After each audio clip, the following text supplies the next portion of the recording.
Victoria led little Edward out of their barn into an exercise paddock.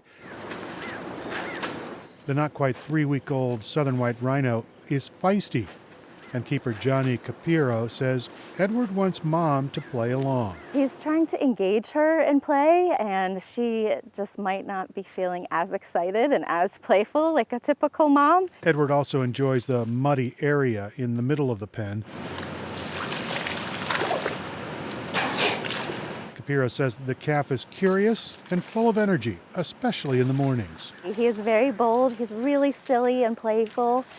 He's a good addition to our rhino family here. He fits right in, and he's doing well with his mom. Mom is particularly attentive, occasionally shielding her son from onlookers. It's a protective spirit that keepers are happy to see, and they're pleased the calf is packing on the weight. He was 148 pounds just 2 days after birth. Now the little rhino weighs 220 pounds. Capiro says he'll add about 25 pounds a month during his first year of life.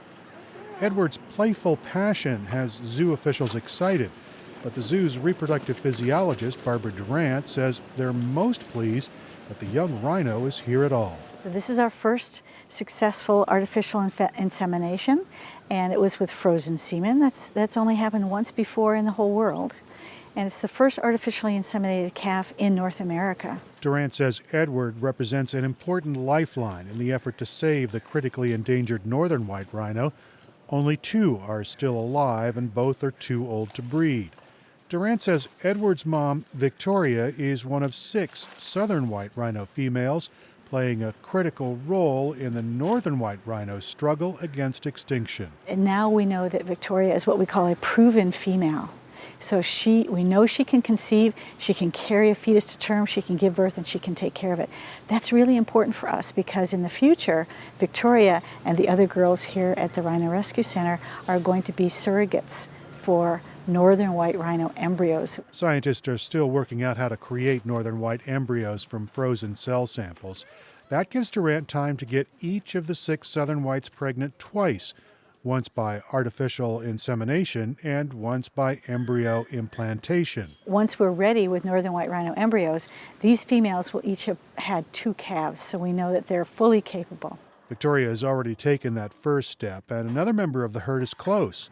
Postdoctoral fellow Parker Pennington says another rhino female, Amani, is about 400 days into her pregnancy, and a person might think that she would show it. No, they're quite large animals and they don't show their pregnancy quite so much. Pennington says the calf is located in the back half of the belly near the hind legs.